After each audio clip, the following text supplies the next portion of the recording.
El siguiente módulo del curso Administración y Finanza para Pymes vamos a revisar lo que es la estructura de capital, cuáles son los efectos de tener deuda dentro de una compañía, cómo afecta en la rentabilidad de la misma, y también vamos a repasar lo que es la estructura de costo de capital, que el famoso WACC o el costo de capital de accionistas y deuda de una empresa, cómo se compone, cómo se calcula, cuál es el concepto también para que nos ayude en la toma de decisiones. En este primer ejemplo o diapositiva vemos una empresa con cifras muy estándar, muy fáciles de aplicar. En las tenemos activos, deuda, capital, y del lado izquierdo vamos a ver una empresa sin deuda, cómo se compone el balance, que también esta parte del balance la vimos en el módulo de estados financieros, y una empresa con deuda, ¿no? Cómo cambiará su proporción de deuda y capital. Entonces, revisando los conceptos, ¿no? En el primer ejemplo de sin deuda, pues tiene activos por 8 millones, vamos a suponer que son de dólares. Esta empresa no tiene deuda, por lo tanto su capital sería también de 8 millones, ¿no? Que como mencionábamos en el módulo de estados financieros, o vimos balance, donde vimos también la parte del estado de resultados, pues la fórmula del activo es, los activos son iguales a la deuda más capital. Entonces por eso aquí corresponde a que si no tiene deuda, pues el capital también sería de 8 millones. Aquí la razón de deuda capital pues sería cero. Pues, ¿por qué? Porque no tiene nada de deuda. Aquí pues, se pone un ejemplo de $20 por acción. Hay 400,000 acciones en circulación y se tiene una tasa de interés del 10%, ¿no? Esto es importante porque estas cifras nos van a ayudar en la siguiente diapositiva, en donde ya en una empresa con deuda vamos a ver los efectos del apalancamiento, del pago de intereses y de algunas razones de rentabilidad, ¿no? En este ejemplo con deuda, pues tiene los mismos 8 millones, pero se compone de un 50% de deuda y un 50% de capital, donde 4 millones son de deuda, 4 millones de capital. La razón de deuda capital pues, sería 1 a 1, ¿no? Todo lo que tiene de capital pues lo tiene así de deuda, ¿no? Entonces por eso aquí es el 1. El peso de la acción es igual, son $20. Aquí son menos acciones en circulación por la parte de estructura de capital que se tiene, y también se tiene una tasa de interés del 10%. Continuando con nuestro ejemplo, aquí ya vemos los escenarios de una estructura de capital, en donde primero quiero repasar algunos conceptos para poder entrar de lleno al ejemplo, ¿no? El concepto aquí de UAI, que es utilidad antes de intereses e impuestos, quiere decir que todo lo que nos queda de efectivo después de que antes de pagar toda la parte de intereses e impuestos. El ROE, por sus siglas en inglés, es rendimiento sobre capital. Return on Earnings, que sería la utilidad neta entre el capital, quiere decir cuánto genera una empresa ya al finalizar todas sus obligaciones, derivado del capital que tiene, ¿no? En este ejemplo sería de la empresa que tiene deuda, 4 millones, y en la empresa sin deuda son 8 millones, ¿no? Entonces sería esta utilidad neta que vamos a ver aquí en el ejercicio. Y por último, el UPA, que es la utilidad por acción, quiere decir cuánto se da de utilidad por cada acción en circulación que tiene la empresa, ¿no? Igual en este ejercicio lo que vamos a dividir es la estructura de capital sin deuda, que sería el primer ejemplo de la diapositiva pasada, y después la estructura de capital con deuda y cuáles son los efectos. Entonces vamos a ir viendo estos impactos. Aquí para el ejercicio, los autores sugieren 3 escenarios, en donde es recesión, el esperado y la expansión, que quiere decir como, pues, digamos, alguno conservador o en donde no hay crecimiento, uno que sería medianamente lo que se puede esperar, y un escenario en donde hay expansión, donde hay mayor crecimiento. Se manejan estos 3 escenarios para ver el efecto de la estructura sin deuda y con deuda, ¿no? Entonces, aquí en el primer ejercicio de todo lo que es sin deuda, se tiene una utilidad antes de intereses e impuestos de 500,000, en la parte del ejercicio sin recesión de 1 millón para el esperado y de 1,5 millones para el escenario de expansión. Aquí en esta parte de sin deuda vamos a tener 0 intereses porque, como mencionamos, pues no tendría intereses o obligaciones de pagar debido a que esta empresa no está apalancada. Por lo tanto, su utilidad neta en los 3 escenarios pues, sería la misma a la utilidad antes de intereses e impuestos. La utilidad neta, que generaría como rentabilidad en este primer ejemplo, en el escenario de recesión de 6.25, como mencionábamos, la rentabilidad o el ROE, el rendimiento sobre el capital, sería esta utilidad neta entre el capital, y de esta proporción pues, sería aquí, tiene rentabilidad de 6.25%, de 12.50 en el escenario de expansión y 18.75, ¿no? Quiere decir que sobre este capital, que en este caso serían los 8 millones porque no tiene deuda, recordemos, sería estos niveles de rentabilidad sobre capital, ¿no? Quiere decir que por todo el capital que tenemos se genera este porcentaje de utilidad, no es rentable en esta proporción. Se genera esta utilidad neta dado el capital que tiene la empresa disponible. Y ya la utilidad por acción, que no es más que esta misma utilidad neta entre las acciones en circulación, que recordemos en este ejemplo para la empresa sin deuda son 400,000 acciones, ¿no? Entonces, generaría una utilidad por acción en el escenario 1 de $1.25, en el segundo de $2.50 y en el tercero de $3.75, ¿no? Entonces, esta sería la rentabilidad sobre capital de la empresa y la utilidad por acción que representa, ¿no? En el siguiente ejercicio, ya con deuda, vamos a ver ese efecto del apalancamiento, vamos a ver también el efecto en el rendimiento sobre capital. En este ejercicio, la utilidad antes de intereses e impuestos es exactamente la misma que en la estructura de capital sin deuda. Para el escenario de recesión son $500,000, para el esperado $1,000,000 y para el de expansión $1,500,000. Aquí ya tenemos el efecto del apalancamiento, porque esta empresa, si veíamos en el ejemplo, en la diapositiva pasada, tiene 4 millones de deuda. Entonces, si la tasa de interés anual es de 10%, pues en todos los escenarios estaría pagando $400,000 de deuda anual por este tema del interés. Entonces, está apalancada con esos 4 millones de dólares, la tasa de interés 10%. Si aplicamos ese 10% a los 4 millones de dólares, nos da los $400,000 que se pagan, en este caso, en todos los escenarios. Si vemos aquí, la utilidad neta va a ser menor en relación al escenario del capital sin deuda. ¿Por qué? Por el efecto del apalancamiento, ¿no? La erogación de intereses que requiere el pago del crédito va a hacer que la empresa te genere menos utilidad neta, ¿no?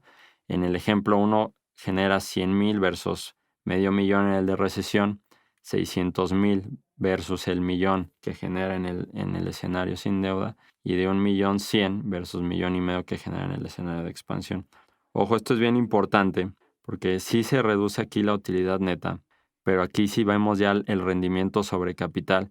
En este ejercicio va a ser mayor a partir del escenario esperado y a partir del escenario de expansión. ¿Qué quiere decir esto? Es una empresa sí requiere el financiamiento para poder crecer, y esto puede hacer que en un escenario positivo, como puede ser un ejemplo de en un escenario normal, podríamos, o en un escenario de crecimiento, aunque la utilidad sea menor, el rendimiento sobre el capital va a ser mayor. ¿Por qué? Porque se requiere menos recursos de los socios para ser rentable. Entonces quiere decir aquí que requiere menos capital de los socios, y esa empresa, al requerir menos capital de los socios o de los dueños, al estar utilizando fuentes de financiamiento externas, mejora su rendimiento sobre capital porque no requieren ellos estar haciendo una erogación tan fuerte. Entonces ya se va ahí mezclando el balance, se va conjuntando una mezcla óptima para que pueda ser rentable. Y quiere decir, con menos capital, esta empresa está siendo más rentable en su estructura de capital porque también está utilizando financiamiento externo, está pagando intereses, sí, pero le está permitiendo que no solo los accionistas o los dueños estén haciendo aportaciones, ¿no? Entonces, este efecto se ve aquí en el concepto del ROE, en donde en el primer ejemplo sí es menor. ¿Por qué? Porque es un escenario de recesión, es un escenario en donde se vende menos, por lo tanto el rendimiento sobre capital es menor. Pero ¿qué pasa en el escenario esperado, en un escenario normal? Aquí sí vemos el rendimiento sobre capital es de 15%, el cual sería superior al 12,5% en la estructura de capital sin deuda. Y en el escenario de expansión sería de 27.5 versus 18.75 del escenario de deuda. Entonces quiere decir, esta empresa con menos capital es más rentable porque no requiere esa erogación o esas aportaciones de los socios. Entonces esto es bien importante para que pues, no les dé miedo a los dueños, a los accionistas a adquirir capital, porque va a hacer que su dinero sea mucho más productivo al no requerir estas erogaciones o inyecciones de capital adicionales. Quiere decir, la empresa genera menos, sí, en utilidad neta, pero en el rendimiento que genera para los accionistas está siendo mayor porque requiere menos aportación de su parte, ¿no? Y también este efecto se ve de manera positiva en la utilidad por acción, que también es al final capital que se llevan, o más bien recursos adicionales que se llevan los accionistas En el primer escenario, porque es de recesión, pues también se genera $0.50 por acción, el cual es menor versus el escenario de capital sin deuda. Pero si vemos igual en el escenario esperado en la expansión, aquí la utilidad por acción es mayor. Aquí es de 3 pesos, 3 pesos versus 2.5 y de 5.50 versus 3.75. ¿Por qué? Porque también al ver menos acciones en circulación, al ver menos capital, se genera así menos utilidad, pero les toca de una mayor proporción de dividendo de utilidad por acción, ¿no? Entonces, este ejemplo es bien relevante para que veamos cómo impacta ya en una empresa tener financiamiento en donde sí va a afectar tal vez la liquidez por esa erogación de intereses, pero te va a permitir tener ese dinero adicional a lo mejor en tu ciclo anual para poder tener otro tipo de financiamientos o hacer frente a las deudas que se tienen durante ese periodo. Y al final en tu mezcla de deuda y de capital, pues también ya estás teniendo otras opciones y no solo requerir de la aportación de los socios, ¿no? Entonces es bien relevante y veamos como en una mezcla aquí que fue del 50-50% de deuda y de capital, pues ya se ven los efectos en la rentabilidad y en la utilidad por acción, ¿no? Entonces, una mezcla óptima como conclusión, una mezcla óptima de capital y deuda en escenarios normales o de expansión puede hacer que la empresa sea más rentable para los accionistas, ¿no? Entonces, para también, como decía, no tener miedo del financiamiento. Y porque pues, te apalanca y te permite esa flexibilidad. Ya pasando a la siguiente diapositiva, vamos a ver lo que es el costo promedio ponderado de capital. En inglés se conoce como WACC, que en términos coloquiales no es más que todo el dinero que le cuesta a la empresa o el porcentaje de financiamiento, ya sea de la parte de deuda, que pueden ser los créditos, que normalmente son así créditos de corto o largo plazo, y el rendimiento que esperan los accionistas. Entonces, al final, independientemente de que sea financiamiento externo o financiamiento interno, este financiamiento genera un costo para la empresa y la mezcla de estos dos tipos de financiamientos, tanto de aportación o de socios como de la parte de financiamiento externo o acreedores o bancos, pues genera un costo para la empresa. El promedio de esos dos costos, dependiendo de la estructura de capital que tenga una empresa, sería el costo promedio de capital ponderado, ¿no? Vamos a ir repasando los conceptos y vamos a llevar de la mano para todo un ejercicio que tenemos aquí de una empresa. Vamos a empezar repasando los conceptos. El CPPC es el costo promedio ponderado de capital, que sería este promedio ponderado, ¿no?, que mencioné. El E, que es el valor de mercado de capital contable, es de todo mi capital contable que tiene la empresa, cuál es el valor de mercado, cuál es el valor de la deuda, en cuánto se está cotizando esa deuda, cuánto se le debe a los acreedores, cuánto vale esa deuda en el mercado. Y la V o B sería la suma de este valor de mercado del capital contable y la deuda. Quiere decir qué tanto debe en general la empresa, ¿no? Esto se refiere a la fórmula con la V, ¿no? Ya tienes tanto de capital contable, tienes tanto de deuda, ¿cuánto es la suma de estos dos valores de mercado? El TC, que sería la tasa de impuestos, ¿qué impuestos se pagan normalmente para... Aquí puede ser por país o también por región. Esta tasa de impuestos pues, normalmente es impositiva y depende también del tipo de régimen o del país en donde se encuentren. Aquí vamos a utilizar algún porcentaje que pues, no tiene más que fines ilustrativos, ¿no? El RE, que es el costo del capital accionario, es decir, cuánto nos cobran los accionistas por tener el capital, siempre tienen un rendimiento esperado. Y el costo de la deuda, quiere decir cuánto es si es un solo crédito, es cuánto nos cuesta ese crédito en un año. Si son diferentes créditos, pues sería también el ponderado de todos estos créditos, cuánto le cuestan en términos anuales a la empresa. Aquí, para poder ilustrar, por ejemplo, en el caso que teníamos de deuda, que teníamos 4 millones, veíamos que la tasa de interés es del 10%. Entonces, si ese fuera el único préstamo, como en el ejemplo que vimos en las diapositivas anteriores, aquí su costo de la deuda sería del 10%.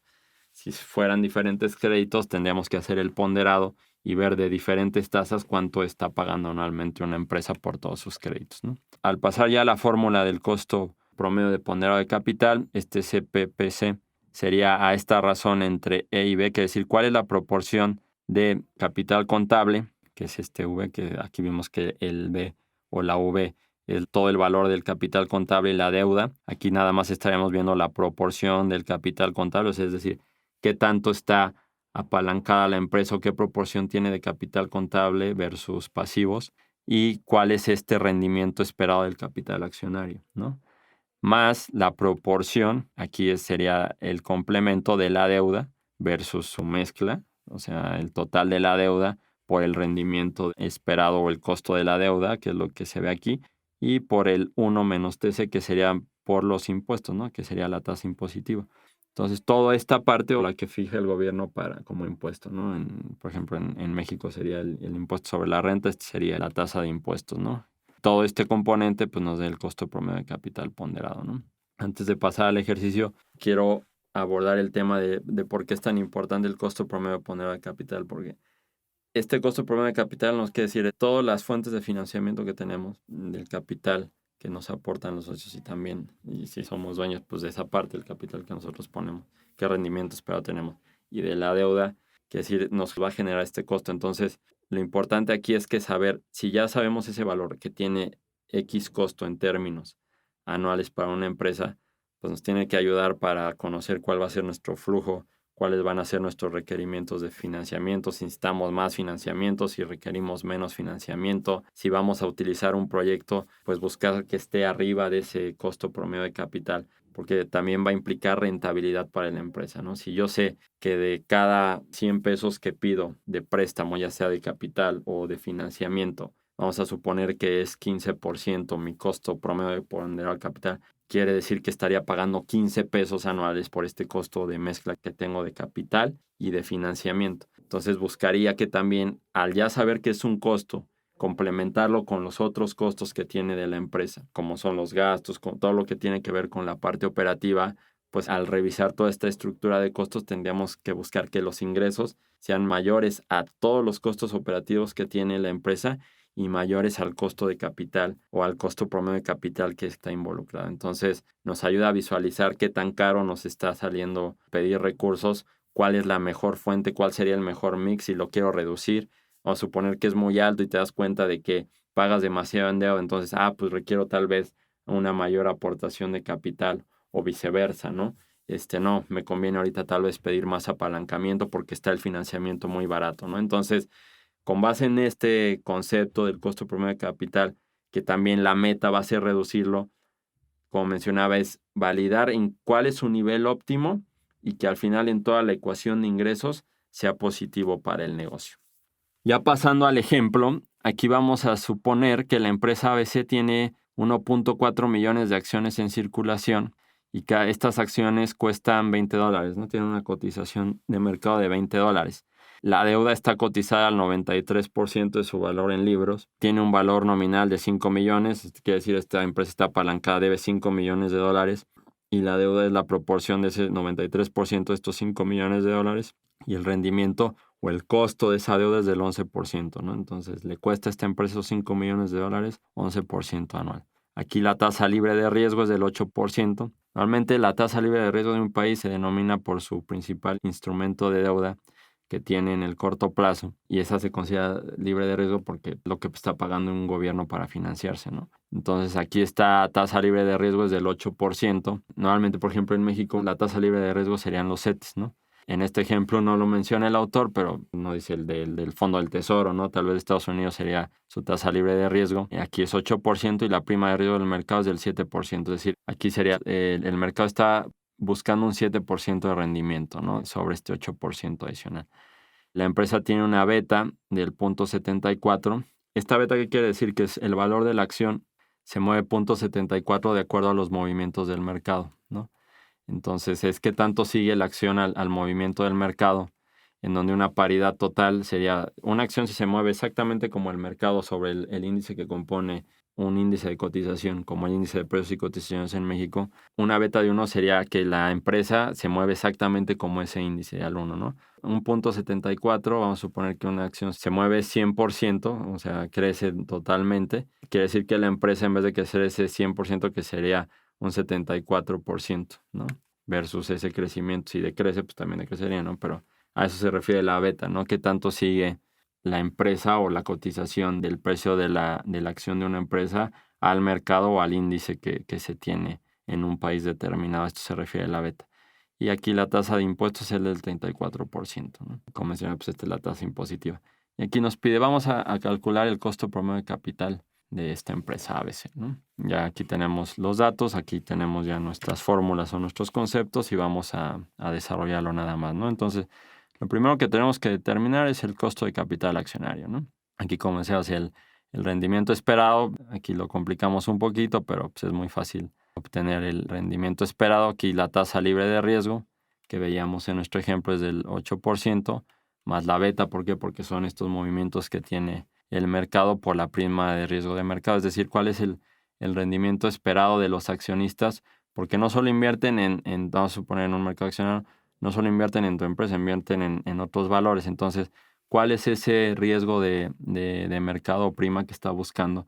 Porque sería nuevamente lo que cualquier accionista que quisiera de retorno, ¿no? Entonces, aquí ya con este ejemplo, sustituyendo, el rendimiento esperado del mercado sería el 8% más la beta por esta prima de riesgo. Y nos da una proporción de 13.18%. Quiere decir, los accionistas quieren ganar un 13% de lo que inviertan, ¿no? Y este sería nuestro costo, digamos, de rendimiento que estén esperando los accionistas. En el segundo punto, vamos a calcular el valor del capital accionario, que sería esta fórmula E, ¿no? Y nada sería más que 1.4 millones, que vemos acá en nuestro ejemplo, en la descripción de los datos, 1.4 millones. ¿Y cuánto cuesta la acción en el mercado? $20, ¿no? Entonces, el capital de los accionistas en el mercado vale 28 millones de dólares, ¿no? Vamos a suponer que sea dólares todo este ejemplo. Y la deuda, también vamos a determinar la D.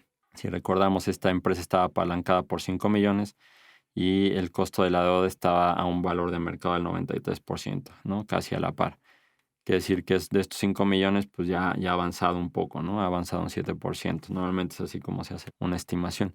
Quiere decir que esta empresa todavía tiene una deuda de 4.65 millones de dólares, ¿no? Entonces, pues, si vemos aquí ya nada más viendo de la proporción de capital y deuda, pues vemos que es una empresa que principalmente está apalancada por el capital de sus accionistas, ¿no? Son 28 millones versus 4.65 millones de deuda, que sería ya el cuarto punto, ¿no? Este valor de mercado del capital contable y la deuda, que era el V que veíamos aquí en nuestra fórmula, ¿no? Que es la suma de los dos valores de mi deuda de capital accionario y mi deuda de acreedores, suma 32.65 millones, ¿no? Entonces, quiere decir, de todo lo que debe esta empresa son 32.65 millones de dólares. Al calcular ya las proporciones, que es lo que vamos a hacer en los pasos 5 y 6, quiere decir que la proporción de capital accionario es del 85%, 85.76, y la de deuda es de tan solo el 14.24%, ¿no? Entonces, quiere decir, como mencionaba, que principalmente está apalancada por capital accionario, ¿no? Ya al sustituir, pasando al último paso, donde ya vamos a calcular nuestro costo promedio ponderado de capital, que es nada más que utilizar todos estos valores que hemos estado calculando paso por paso. Aquí el primer concepto es esta proporción de deuda de capital, que es el 85.76. Lo vamos a multiplicar por el rendimiento esperado del mercado, que es del 13.18, más, y esto nos daría todo el costo del capital accionario, ¿no? Más la proporción del capital de deuda, que es este 14.24%, por el rendimiento de la deuda, que lo sacamos de aquí, ¿no? La deuda nos está costando 11%, a esta empresa le está costando 11% anual pedir financiamiento o crédito, por el 1 menos el 34%, que sería la tasa impositiva, ¿no? O de impuestos. Entonces, quiere decir que ya de toda la mezcla, que principalmente sería el costo de capital al 13.18 de los accionistas y el costo de capital de la deuda, que es el 11%, versus la proporción que se tiene en cada uno de los conceptos, nos genera un costo promedio ponderado de capital del 12.34%. Aquí, viéndolo desde otra perspectiva, si el mercado nos está pidiendo 13.18% o los accionistas, y vemos que es una mayor proporción de capital accionario, pues normalmente el promedio ponderado se va a parecer muchísimo más a lo que están pidiendo los accionistas versus lo de la deuda, porque vemos que están principalmente apalancada por capital accionario. Entonces, por eso queda en 12.34, ¿no? Ya la mezcla de esta deuda es de 12.34, que podría ser en términos coloquiales, por cada $100 de préstamo que pido, se paga anualmente $12.34 de deuda, ¿no? De deuda a los accionistas y de deuda de acreedores o de bancos, ¿no? Entonces, como mencionaba, también es importante porque A nivel de indicador y de eficiencia, pues lo que siempre tenemos que estar buscando en nuestra mezcla o en nuestros costos es que todo esto se reduzca, ¿no? Si vemos que reduciendo tal vez o incrementando inclusive la parte del capital accionario, reducimos este costo de capital, pues vamos a ser más eficientes, se va a generar más utilidad neta y puede ser que también pues generemos más ingreso, ¿no? Depende de lo que estemos buscando. Y esto es bien importante porque en el ejemplo que veíamos al inicio, ya nada más para cerrar, si veíamos que pedíamos más deuda y esto generaba un mayor rendimiento de capital. ¿Por qué? Porque los accionistas ya no estaban aportando. Entonces va también ligado a no solo reducir, sino veamos si realmente podemos obtener financiamiento mediante acciones o mediante aportaciones de capital. No solamente son acciones, son también aportaciones de capital.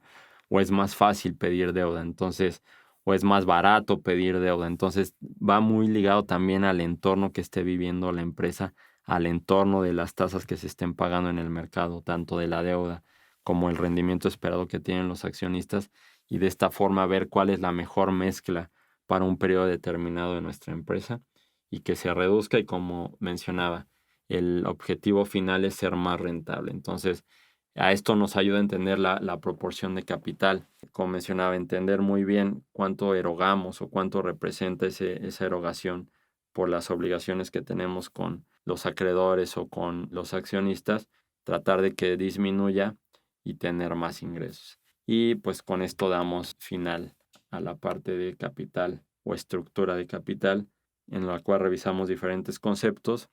Espero que haya sido de utilidad para ustedes.